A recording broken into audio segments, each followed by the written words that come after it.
자, 오늘은 11강입니다. 11강 성경의 전도라는 주제로 또 말씀을 나누겠습니다. 전도란 복음을 전하는 거죠. 지금 10강까지는 그래서 그 복음을 나누는 시간이었다면 이제는 그 복음을 어떻게 전할까라는 측면에서 살펴보기로 하겠습니다. 여기서 전도면 전도지 왜 성경에 전도라는 말을 썼을까? 대부분 성경에서 전도의 모티브를 얻죠. 그리고 방법을 찾고 원리를 만들어서 그래서 나름대로 전도를 합니다. 성경을 모티브로 만들어 가지고 전도를 하지만 대부분 이제 보면 인간적인 생각들이 많이 들어가죠. 그렇기 때문에 어쨌든 성경을 가지고 했기 때문에 열심히 하면 사람들은 모이고 어떤 결과물들은 얻게 됩니다. 그렇지만 성경 그대로의 전도가 아니면 성경에서 말하는 세계복음화는 불가능하다라고 생각합니다. 미국에서 전도하는 방법이 한국에는 통할 수가 없고 한국 전도법이 무슬림에게 그 상황에서 통할 수가 없죠. 전 세대의 모든 인생들에게 통해야지 진리가 아니겠어요? 전도 또한 그래서 성경의 전도여야지 그래야지 모든 세대, 모든 나라에 통하죠. 통일성 있게. 그래서 예수님이 어떻게 전도를 하셨는가? 예수님이 가르쳐줬던 전도가 무엇인가? 그 전도가 지금 일어나야 되는 거예요. 그리고 예수님의 가르침을 받았던 사도들이 또 동일하게 했던 전도는 어떤 것인가? 그리고 초대교회가 했던 전도가 어떤 것인지 알고 그대로 일어나야 된다는 것이죠. 이것을 확인해야 된다는 것입니다. 근데 이것은 의외로 간단하죠. 그럼 예수님은 어떻게 전도했는가 한번 살펴보겠습니다. 예수님의 전도는 크게 대중사역과 제자사역으로 볼 수가 있죠. 대부분은 대중사역이지만 실상은 주님의 초점은 제자들에게 집중되어 있었어요. 대중사역과 가르침이나 기적 등을 통해서 많은 사람들이 혜택을 보았지만 그러나 초점은 그 제자들이 예수가 그리스도임을 믿게 하려는 데 있었어요. 왜 그랬을까요? 그 소수의 제자들이 땅끝까지 복음을 증언하여서 세계 복음화를 이룰 그 주체자들이기 때문에 그렇습니다. 그럼 성경을 따라서 이 내용을 한번 풀어볼 텐데 마태복음 4장 17절에 보면 이때부터 예수께서 비로소 전파하여 이르시되 회개하라 천국이 가까이 왔느니라 하시니라. 그리고 마태복음 4장 23절에 예수께서 온 갈릴리에 두루 다니사 그들의 회당에서 가르치시며 천국 복음을 전파하시며 백성 중에 모든 병과 약한 것을 고치시니 라고 말하고 있습니다. 그러니까 예수님께서 두루 다니시며 가르치시고 천국 복음을 전파하셨다. 그렇게 말씀하고 있죠. 예수님의 공생의 사역은 사실 이 구절로 정리된다고 해도 과언이 아니죠. 마태복음 9장 35절에 보면 예수께서 모든 도시와 마을에 두루 다니사 그들의 회당에서 가르치시며 천국 복음을 전파하시며 모든 병과 약한 것을 고치시니라 라고 말하고 있죠. 동일한 구조죠. 가르치고 복음을 전하고 고치는 것으로 요약될 수 있습니다. 그래서 어떤 사람들은 예수님이 그렇게 했으니까 우리도 그렇게 해야 된다 하면서 교육시키고 가르치고 치유하고 기적 베풀고 병원 세우는 거 이런 것들을 전부를 생각하는데 나름대로 성경적인 방법이고 그리고 또 진지하고 진실하기도 하죠. 그렇지만 이건 단순한 사역의 방향을 말하는 게 아니에요. 더 중요한 메시지가 있습니다. 그러면서 주님은 많은 기적들을 일으키시고 치유도 하셨잖아요. 그것을 경험하면서 정말 큰 혜택을 본 거예요, 사람들이. 그런데 이건 전도의 방법으로 생각하면 안 돼요. 전도에 꼭 치유와 기적이 있으면 좋겠지만 그게 필수 그 본질적인 요소는 아니라는 것이죠. 그 기적을 통해서 그 주님이 어떤 분이신지 드러내는 것이 목적이 있어요. 그죠? 그건 정말 중요한 일인데 이 기적 자체에 빠져가지고 오류를 범하는 경우가 너무 많기 때문에 이 부분에 대해서는 분명히 짚고 넘어가야 됩니다. 왜 기적이 예수 그리스도를 나타내는 그거냐? 라고 묻는다면 한 가지 증거될 수 있는 구절이 있는데 요한이 감옥에 갇혀 있을 때 제자들 심부름시키면서 오실 그이가 당신입니까? 물었어요. 그때 주님의 대답을 유념해 볼 필요가 있는데 요한복음 7장 22절에 보면 너희가 보고 들은 것을 요한에게 알리되 맹인이 보며 못 걷는 사람이 걸으며 나병 환자가 깨끗함을 받으며 기목은 사람이 들으며 죽은 자가 살아나며 가난한 자에게 복음이 전파된다 하라 라고 말하고 있습니다. 요한은 이 기적의 얘기죠. 지금으로 말하면 기적과 치유인데 이 말을 듣고 그분이 메시아임을 알았다는 거예요. 기적 베풀어서가 아니고 기적을 베푸실 분은 메시아이신 그리스도가 분명하다는 증거를 나타내는 거잖아요. 요한은 그 기적 베푸시는 그분을 보고 기적잔치에 빠진 것이 아니라 그분이 그리스도이시네 분명히 알았던 거예요. 바로 이 말이죠. 예수님의 전도를 좀 더 자세하게 풀어보면요. 먼저는 전파했어요. 마태복음 4장 17절에 아까 읽었던 건데 회개하라 천국이 가까웠느니라. 먼저 전파하셨어요. 왜 회개라고 했을까요? 이 땅은 천국을 몰고 오신 예수님을 본질적으로 대적하기 때문에 회개가 필요한 거예요. 죄와 마귀를 이기시고 구원하실 메시아임을 선포하고 계신 거예요, 지금. 자, 복음은 기쁜 소식이지만 먼저 회개와 죄와 심판을 선고함으로 회개를 촉구하는 게 시작이죠. 그래서 주님은 불특정 다수를 향해서 복음을 전파하셨어요. 이것이 확연히 드러난 사역이죠. 그렇지만 드러나지 않는 이면의 사역이 있었어요. 그것은 두 번째 찾고 부르신 거예요. 제자들을. 네. 마태복음 4장 18절에서 22절에 보면 거기 제자를 부르는 장면이 나오는데 갈릴리 해변에 다니시면서 베드로라는 시몬과 그 형제 안드레를 부르시기요. 좀 더 가시다가 다른 두 형제 곧 세베대의 아들 야고보와 그 형제 요한 이들을 부르고 계시는 장면이 나오죠. 즉 주님은 먼저 전파하신 다음에 제자들을 찾고 부르시는 거예요. 공생의 사역을 하시면서 예수님은 대부분 그 불특정 다수에게 복음을 선포하시는 거죠. 누구든지 들을 수 있도록 크게 회개하라 천국이 가까웠다 라고 선포하시고 표면적으로 보면은 대중사역을 하시는 것 같은데 그런데 사실 가만히 보면 이면적으로는 목숨을 걸고 세계복음화에 순종할 제자들을 찾고 있는 거예요. 그래서 마태복음 14장 7절에서 전파하시고 그 18절부터는 그래서 본격적으로 제자를 찾아 부르시는 모습이 보이죠. 베드로와 안드레, 세베대의 두 아들 야고보와 요한이 찾아지는 거죠. 예수님의 전조는 그러니까 우리와 다른 거예요. 어떤 면이 달랐을까요?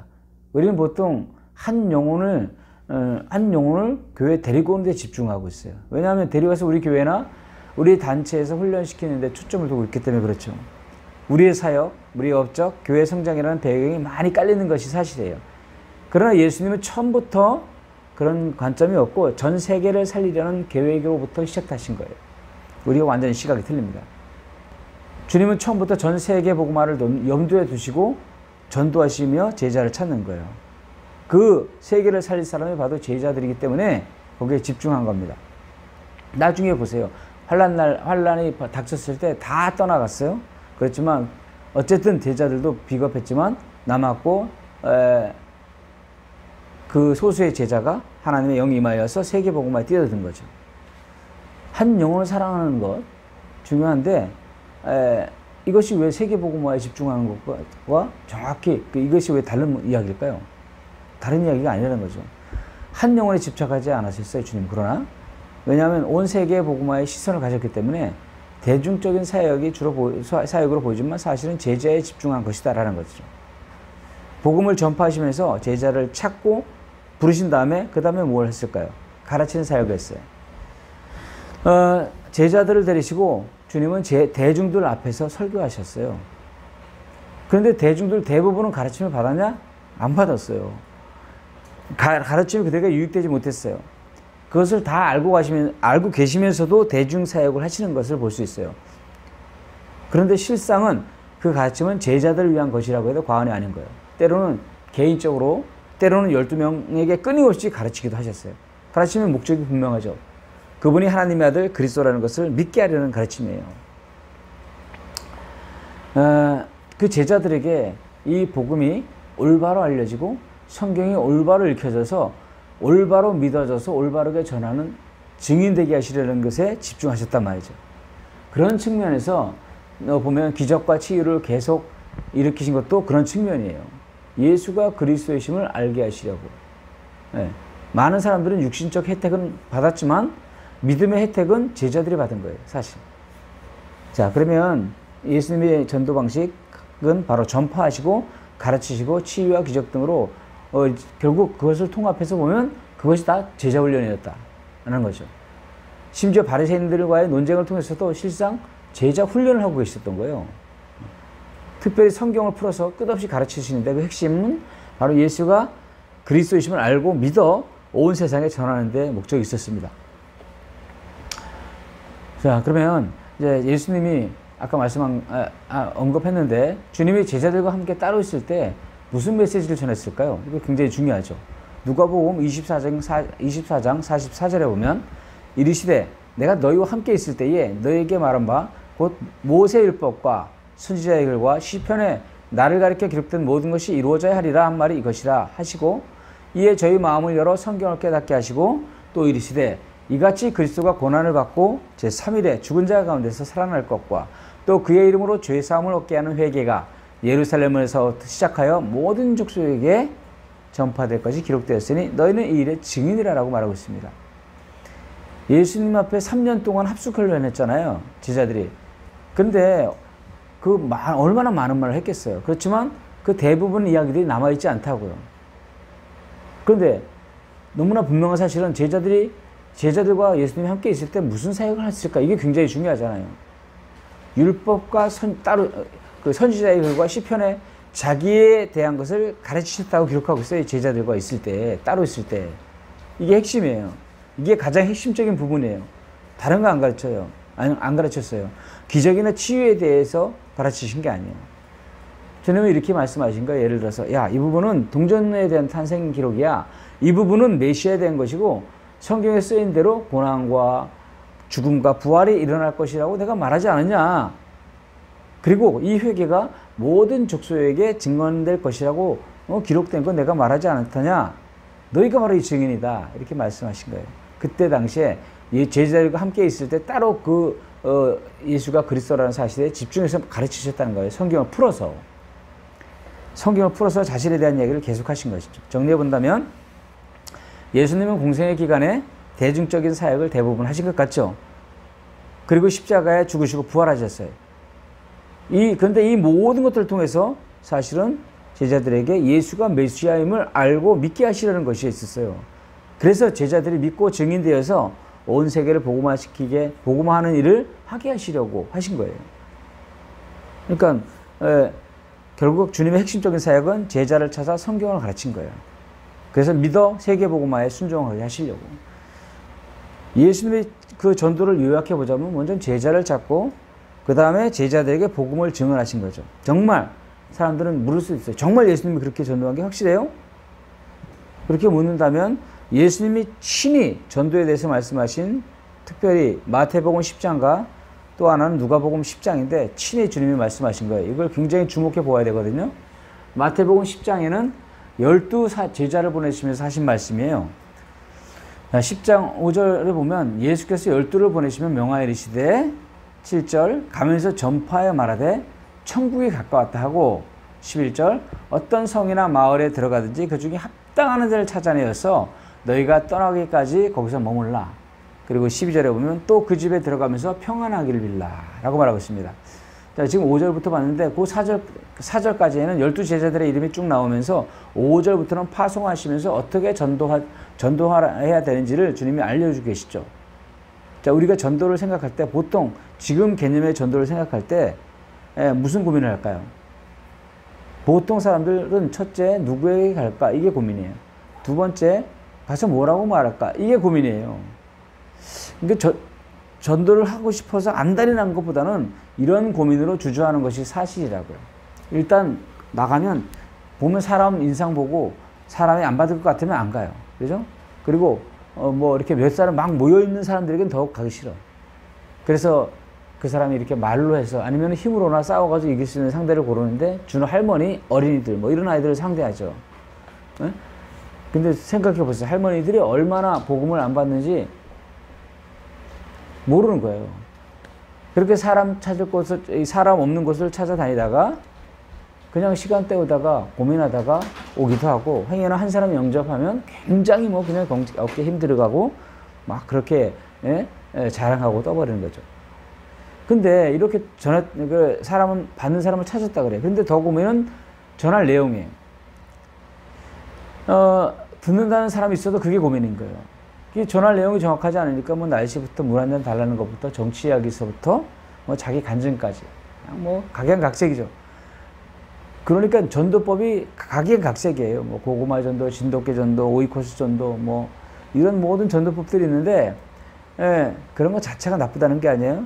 근데 우리는 그렇게 하는 게 전부였어요.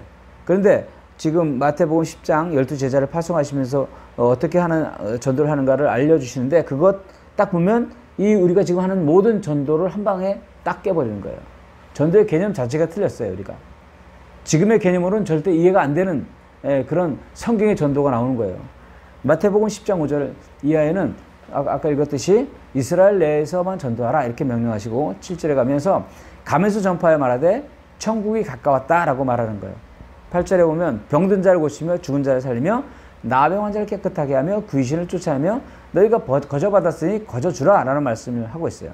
이런 병 고치고 기적 베푸는 얘기인데, 이거는 사탄에게 사로잡힌 죄인의 무서운 상태를 말한다고 볼 수 있죠. 그러기에 주님이 필요하다라는 이런 메시지를 전하고 있는 것이라고 보면 돼요. 즉 복음이 들어가자 이들이 고침받고 살아나는 그것을 상징적으로 말한다고 해도 과언이 아니죠.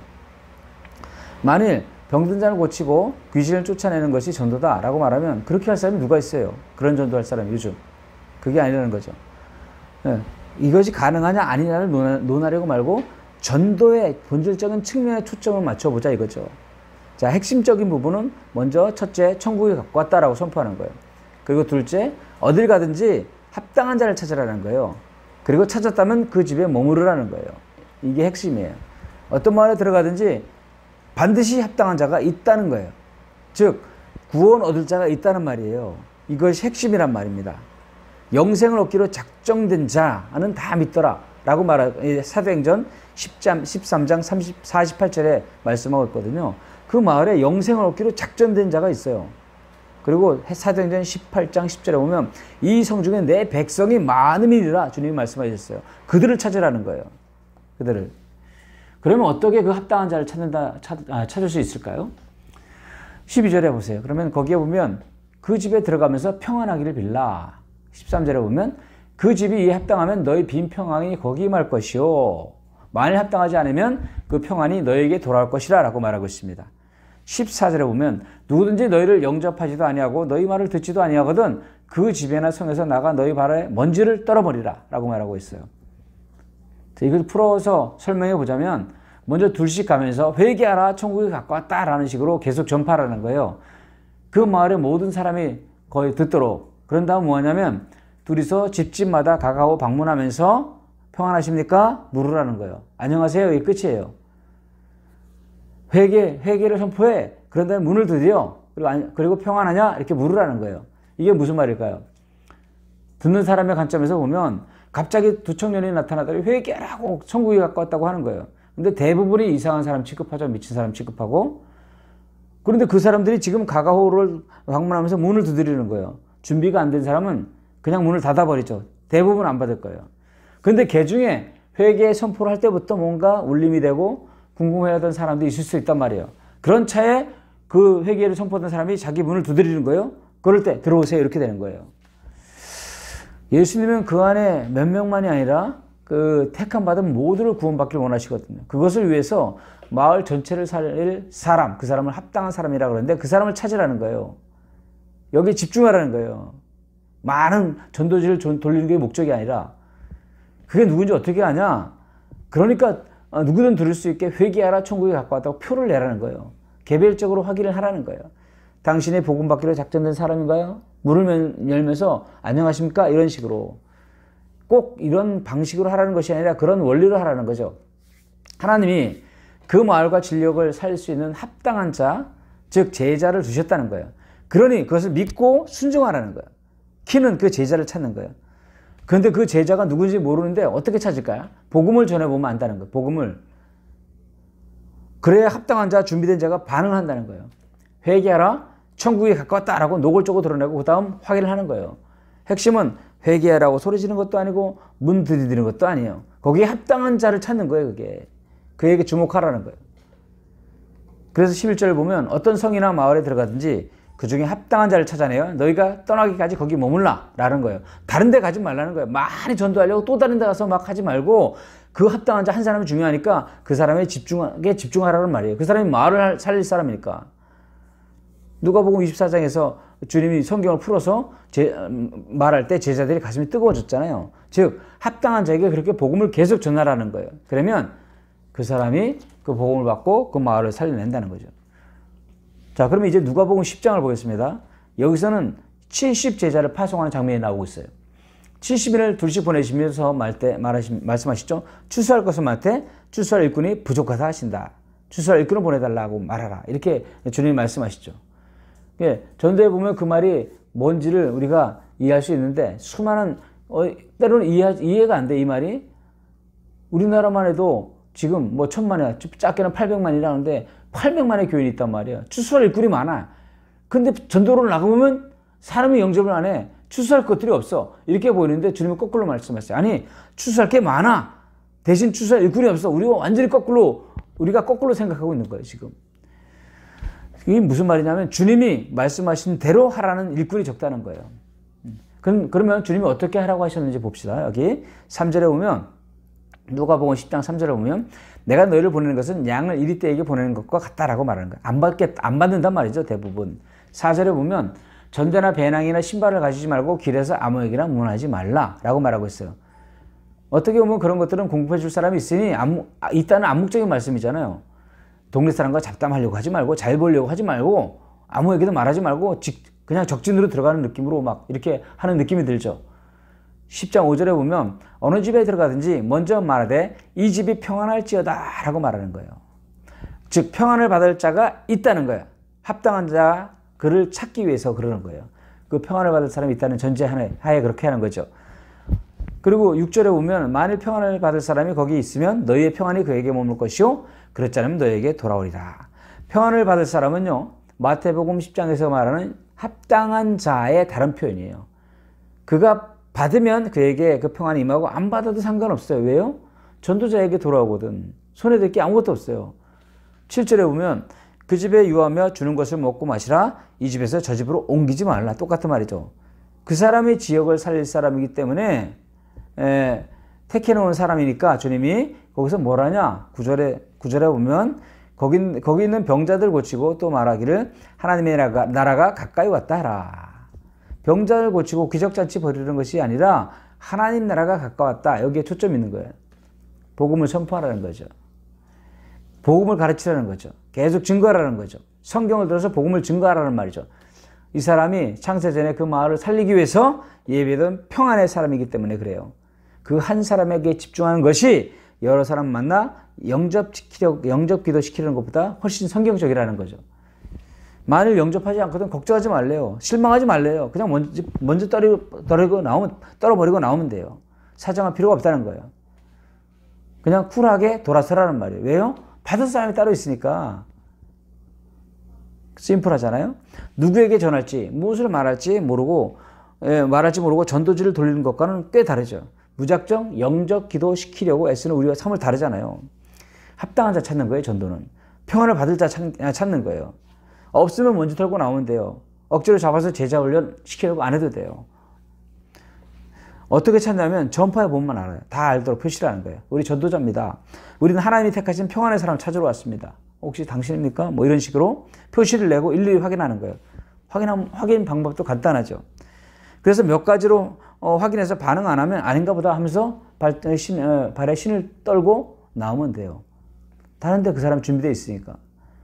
그렇게 해서 찾아지면 계속 복음을 증언해서 제자를 삼는 거예요.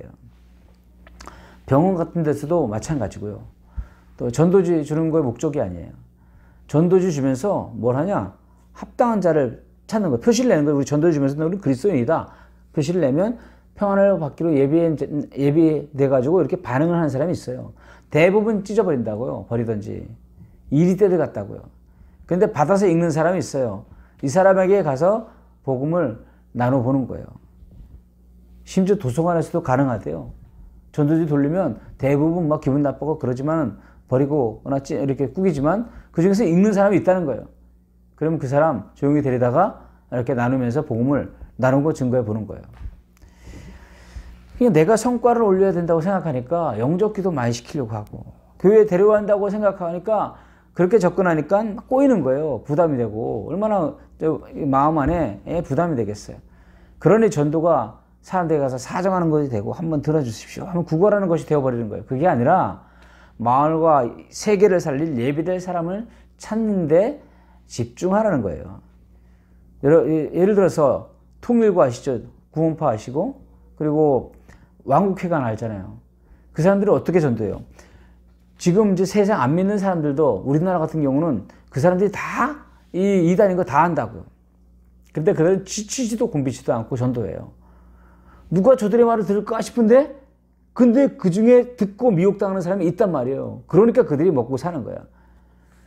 그렇게 해가지고 미혹당한 사람은요, 신천지 전도자가 되는 거고요. 통일교 전도자가 되는 거예요. 우리와 뭔가 다르잖아요. 정통은 우리는 왜 성경에서 버젓이 나와 있는데 그런 전도를 하지 않고 이단들이 하냔 말이에요. 자, 핵심 요점이 뭐예요? 핵심 요점은 몇 명 영접시켰느냐? 교회 몇 개 개척했느냐? 사역이 얼마나 넓어졌느냐? 자, 이게 중요한 것 같죠? 그런 게 아니라는 거예요. 처음부터 마을 전체를 살릴 제자 한 사람, 나라와 세계를 살릴 그걸 하는 사람, 그 사람 찾는 거예요. 주님도 그 마음으로 이 땅에 오셨잖아요. 그래서 12 제자를 찾으신 거예요. 그들에게 또다시 그런 제자를 찾으라고 하신 거예요. 먼저는 창세전에 예비된 합당한 자가 있어요. 제자가 있다는 거예요. 이걸 믿어야 돼, 이거를.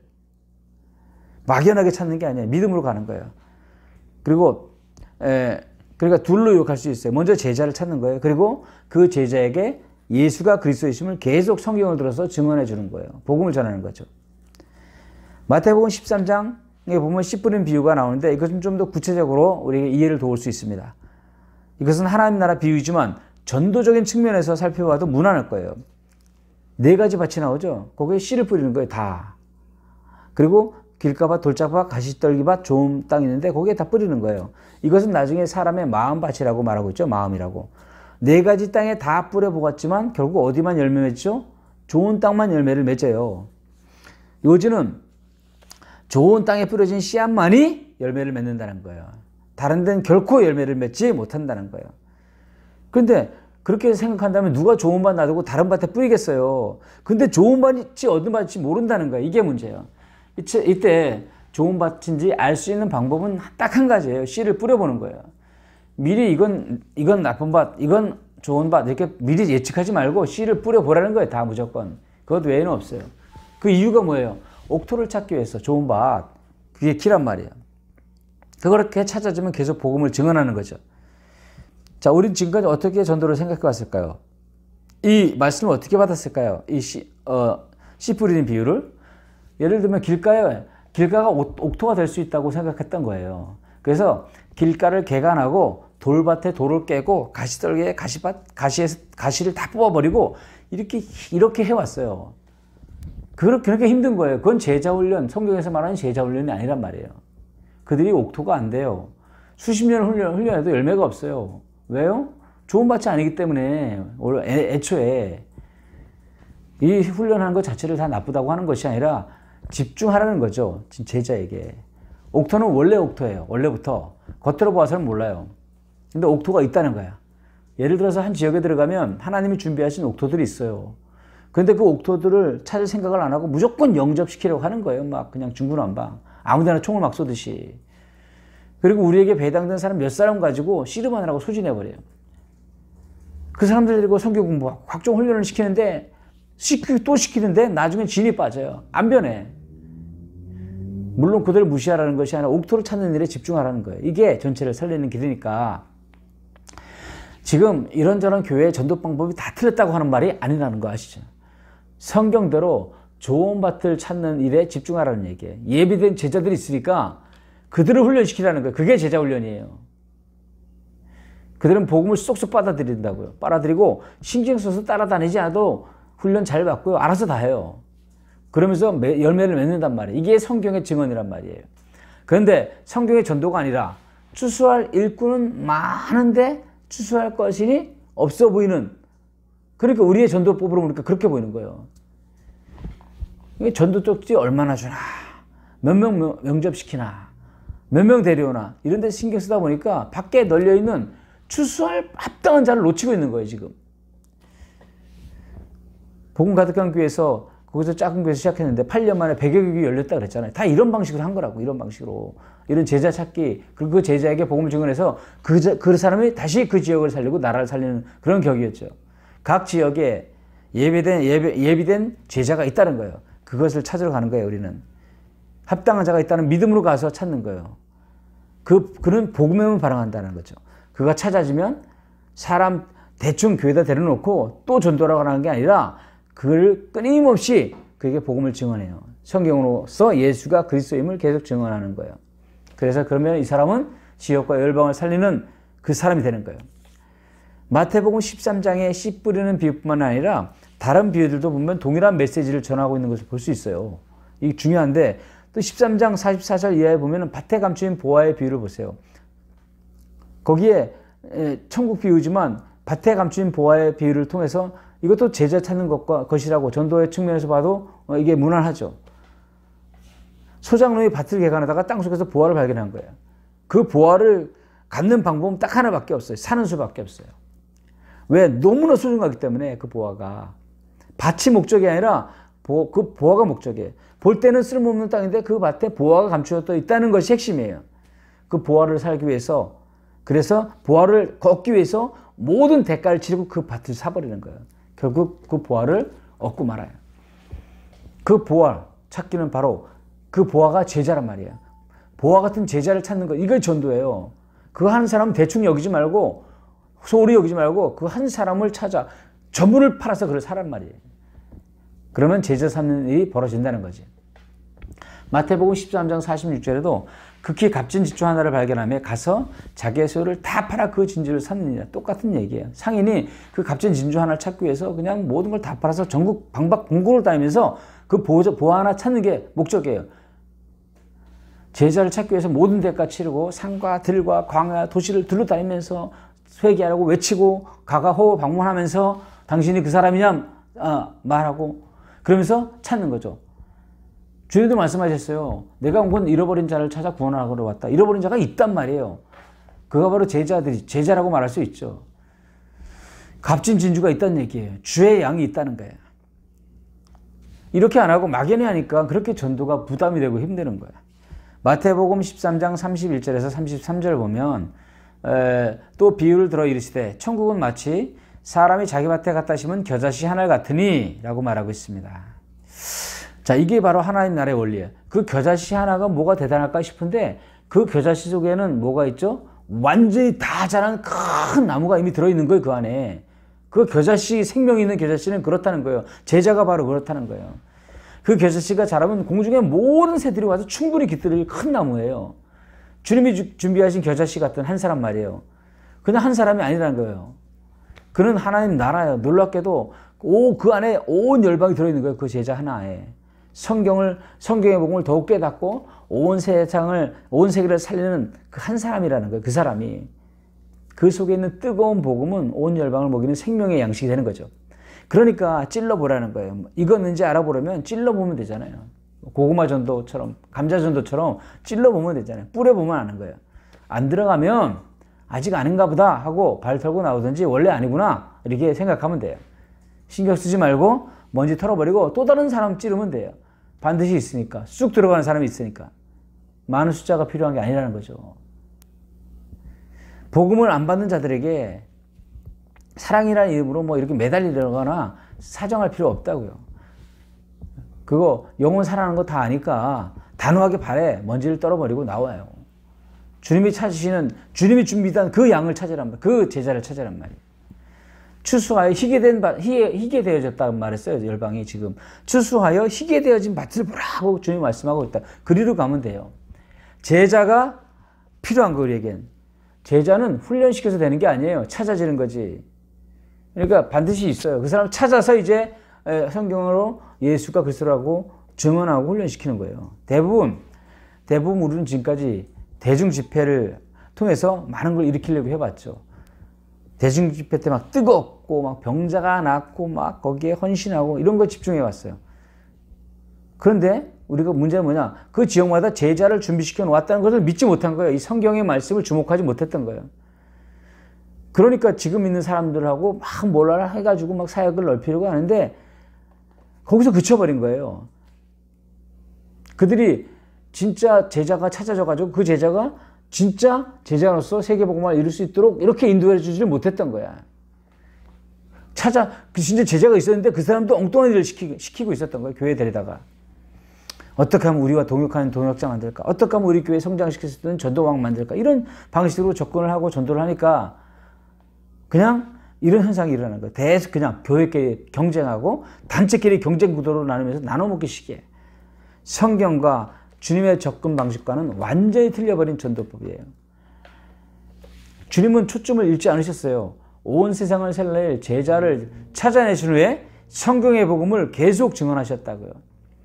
그래서 오순절에 성령의 역사가 임하자 그들은 그것을 분명히 깨달았던 거예요. 그때 제자들이 주님과 함께 육신으로 있을 때 주님이 천국 선포한 것이 무엇이며 기적과 치유를 베푼 것이 어떤 것이며 바리새인과 논쟁한 것이 어떤 의미며 그러면서 주님의 가르침이 깨달아진 거예요.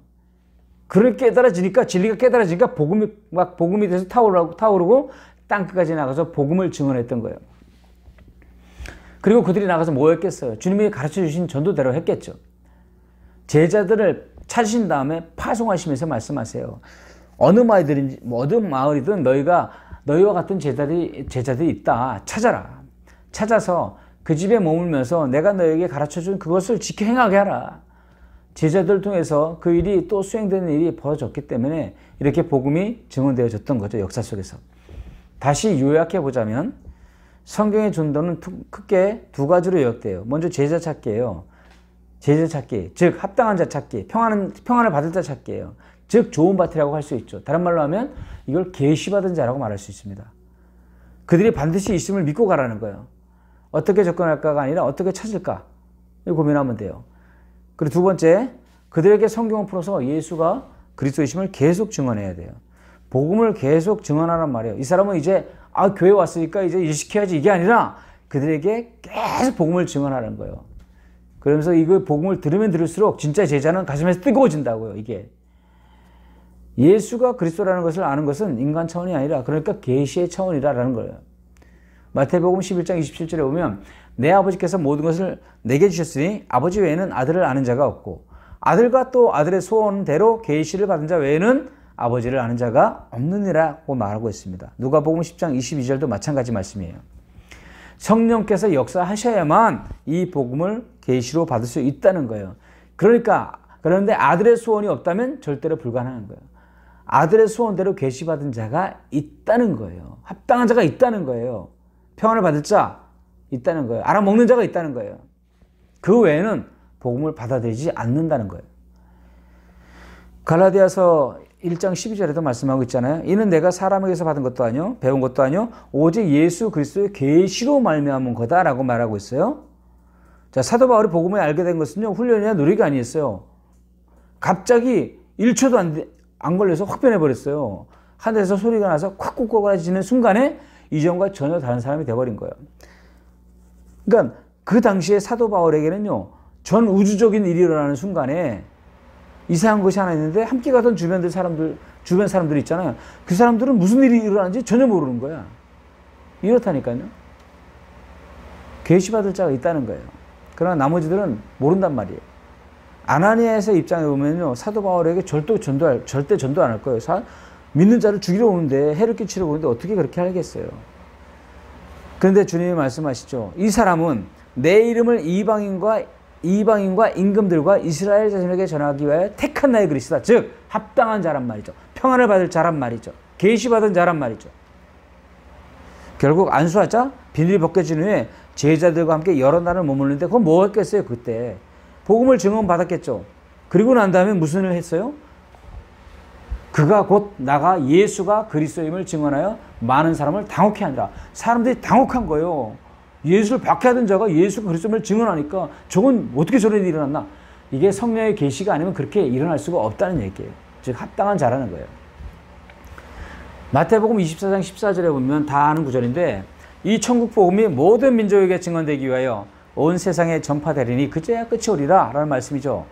자, 이 구절을 유의해서 볼 필요가 있는데 증언과 전파라는 말이 나옵니다. 무엇이 초점일까요?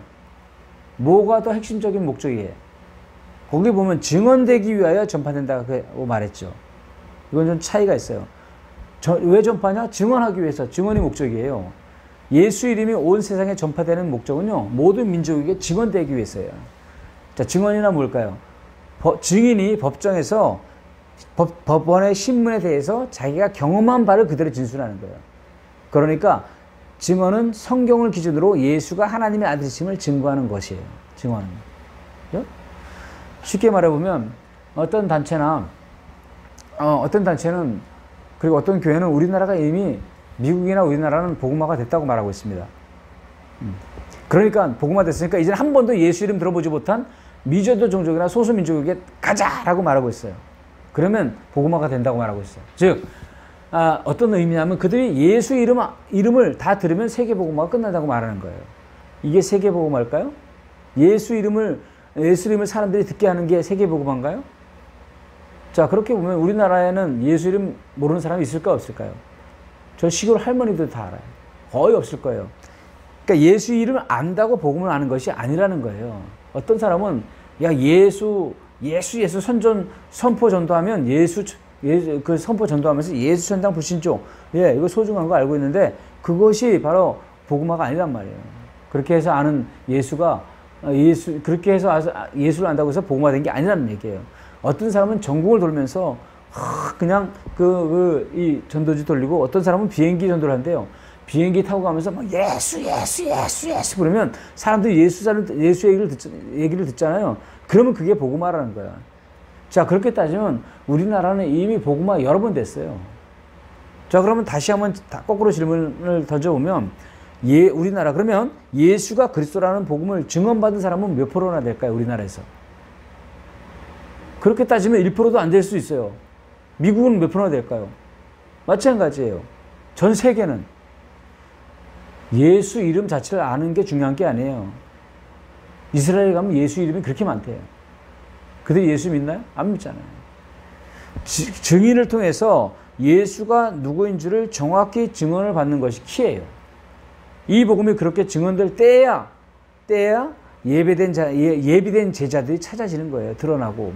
이 복음이 모든 민족에게 증언되는 것이 핵심 요점이에요. 그냥 전파하는 것이 아니라. 수많은 교인들이 그 온전한 증언을 들어보지도 못한 채 교회를 다니고 있다는 거예요. 그런 의미에서 보면은 우리나라는 거의 미전도 종족이에요, 지금. 교회 오면 기초적인 성경 공부하고 영적 기도하고 세례 받으면 됐다고 착각하는 거예요. 그리고 일시키는 거예요. 그러나 성경으로서 예수가 그리스도이심을 끊임없이 증언해야 돼요.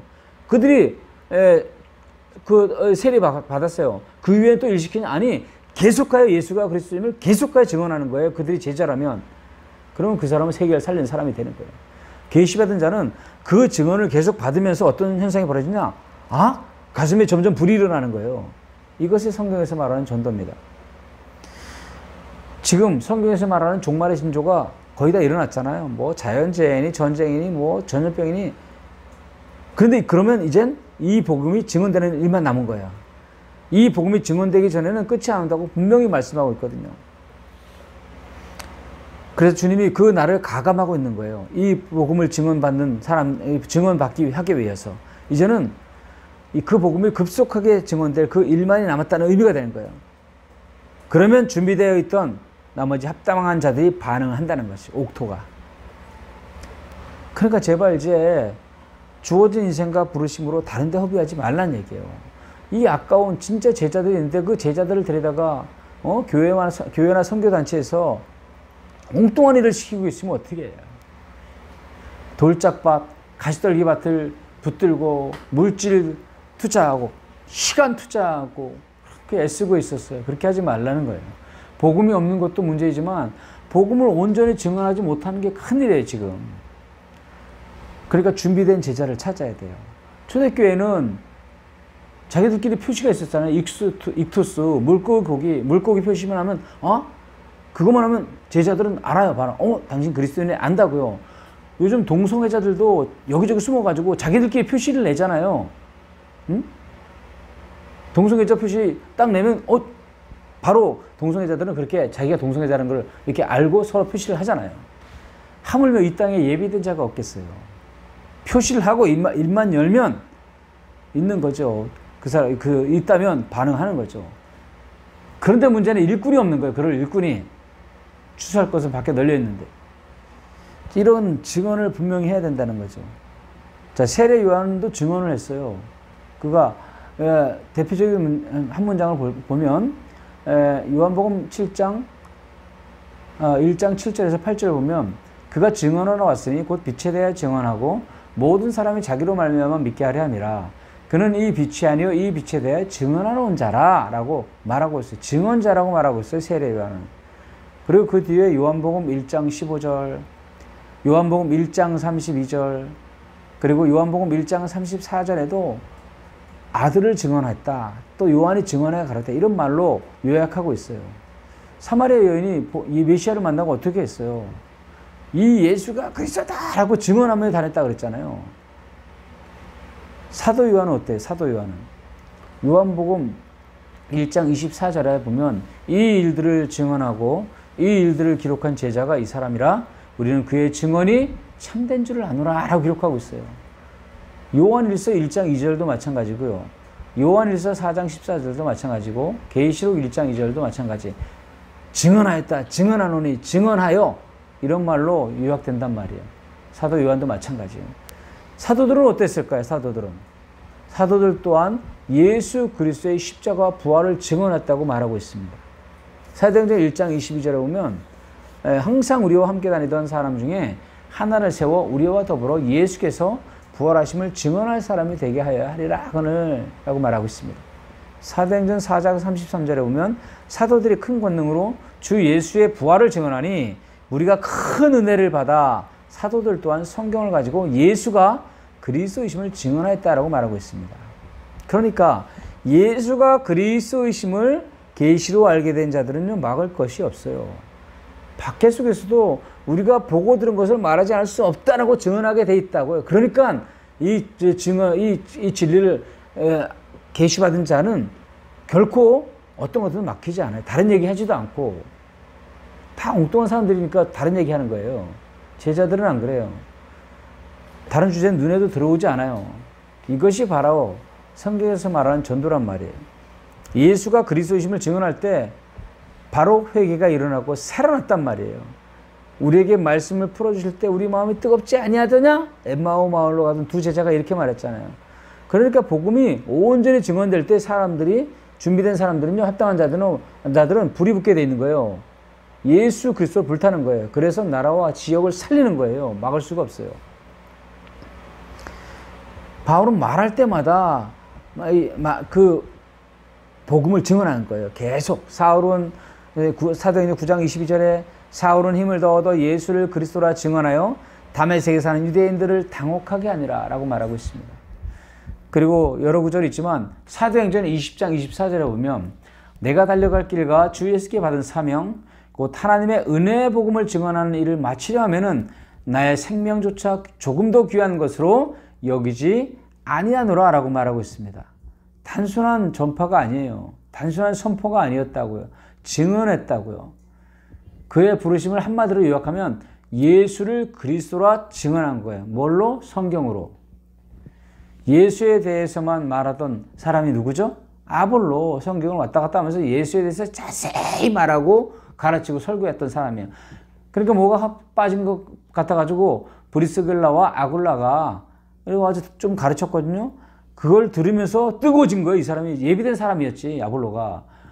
별말 했겠어요? 그냥 예수가 그리스도인 걸 성경에서 풀어줬겠지. 그러니까 가슴이 뜨거워지면서 사도행전 18장 28절에는 이런 말씀이 나와요. 이는 성경으로서 예수는 그리스도라고 증언하여 공중 앞에서 힘있게 유대인의 말을 이기밀어라. 이게 바로 이 말이에요. 준비된 제자들은요. 이 복음이 증언될 때 가슴이 뜨거워지면서 그거 오직 예수가 그리스도라고 증언한단 말이에요. 성경 자체가 예수가 그리스도님을 증언하고 있다고요. 요한복음 3장 5장 39절에 보면 너희가 성경에서 영생을 얻는 줄 생각하고 성경을 연구하거니와 이 성경이 곧 내게 대하여 증언하는 것이라 말하고 있습니다. 성경의 마지막 책은 어떨까요? 오직 예수를 그리스도라고 증언하는 것으로 가득 차 있어요. 그 중에서 마지막 장 계시록 22장 16절에 보면 나 예수는 교회를 위하여 내 사자를 보내어 이것들을 너에게 증언하게 하노라 라고 말하고 있습니다. 그냥 교회 데려오는 것이 중요한 게 아니에요. 영적 기도 시키는 게 중요한 게 아니에요. 저는 한때 특별 교회 그 마을 전도 집회가 한다고 해서 교회에서 사람을 데려오래요. 데려와서 사람이 꽉 찼는데 왔는데 희한했어요. 복음을 안 전하고 이상한 소리를 해가지고 다시는 데려오기 싫더라고. 데려왔으면 모아놨으면 진정 복음을 증거해야죠. 이제는 전도에 대한 관점을 성경의 관점으로 바꿀 때가 됐습니다. 자, 정리해 보겠습니다. 전도란 뭘까요? 받을 자에게 예수가 그리스도라고 증언하는 게 전도예요. 그래야 복음을 전 세계에 증언하는 제자를 찾을 수 있어요. 보물을 찾는 기대감으로 하면 전도가 그리 어렵지 않을 거예요. 나는 전도자예요. 난 크리스찬이에요. 이렇게 표시만 해주는 거예요. 그러면서 또 이렇게 갖가지 접근 방법이 있겠죠. 죽음에 대해 생각해 봤냐? 이런 식으로 한다든지. 해서 표시를 내면은 반드시 반응하는 사람이 있어요. 합당한 자가 있어요. 그 사람들은요, 어디나 다 있어요. 천주교에도 있을 수 있고요. 교회에도 있을 수 있어요. 심지어 이단 속에서도 있을 수 있다는 거예요. 무당 중에는 없을까요? 무당 중에도 있을 수 있다고 봐요. 그 한 사람의 문이 열리면 희한하게 계속 문이 열린단 말이에요. 계속 폭발적으로 일어나는 게 되는 거예요. 아시다시피 쿠바의 어떤 목사님은 86개 교회를 호자 개척했대요. 그리고 사람이 차면 또 남에게 주고 자기는 또 개척하고 이런 순수한 분인데 또 이분은 굉장히 타고난 신학자예요. 이분이 이 복음을 증언받고 고백한 게 있어요. 자기는 지금까지 열심히 사역했대요. 그리고 예수를 주라고도 말했대요. 그렇지만 예수를 그리스도로 전한 적은 없었다고 하면서 막 그 안에 자기 자신을 드러내면서 이제 회개의 역사가 일어났는데, 그리고 1년 뒤에 가봤더니 이 한 사람이 쿠바 전역에 제자들을 세우고 그 수많은 연합 안 된다고 소문난 쿠바 교단들이 연합이 일어나고 있었다는 거예요. 한 사람의 제자가 이렇습니다. 그러니까 사도행전 5장 42절에서 보듯이 그들이 날마다 성전에 있든지 집에 있든지 예수는 그리스도라고 가르치기와 전도하기를 그치지 아니하니라. 이게 바로 사도들의 삶을 한마디로 요약한 거예요. 제자들을 찾는 방법도 예수의 그리스도 되심을 증언하는 거예요. 찾아진 제자에게도 계속적으로 그 일을 해야 된다는 거예요. 이게 지금 우리가 시행해야 될 일이란 말이에요. 이상하게 우리는 영업사원보다도 못한 모습을 지금까지 보여왔잖아요. 그리고 전도하면서 어떤 사람은 대단하게 용기 있다고 하면서 거만한 모습을 가지고 있는 것도 봤고요. 그냥 어떤 사람은 그렇게 비굴하게 교회 한 번만 와달라고, 제발 영적 기도만 한번 해달라고, 제발 믿어달라고 이러면서 가서 무슨 사정하듯이 하는 거예요. 성경은 그렇게 얘기한 적이 없어요. 받을 자가 분명히 있다는 거예요. 그러니 다 씨를 뿌려보고 건드려 보라는 거지. 받는 사람이 있으니까. 여러분, 사도행전 16장에는요 루디아가 나오고 17장에는 야손이 나와요. 18장에는 브리스길라와 아굴라가 찾아져요.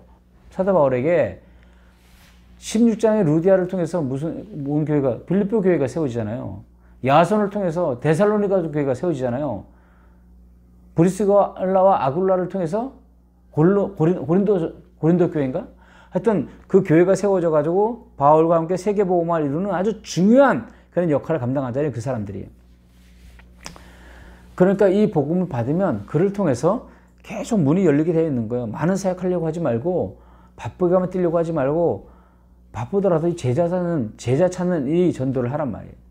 하나님이 전도할 문을 우리에게 열어주사 그리스도의 비밀을 말하게 하시길 구하라 하고 골로새서 4장 3절에 말하고 있어요.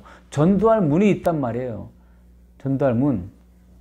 합당한 자는, 그리고 준비된 자는요 어떻게 하든지 반응한단 말이에요. 교회 오라고 어떤 사람은 그냥 별 설교도 안 했는데 그렇게 반응하는 사람이 있어요.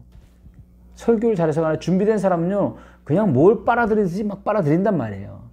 이 얘기에 복음을 증언해야지 다른 것 막 말하고 다른 것 주고 다른 사역시키고 하다가 엉뚱한 일 하다가 지치게 만들지 말란 말이에요.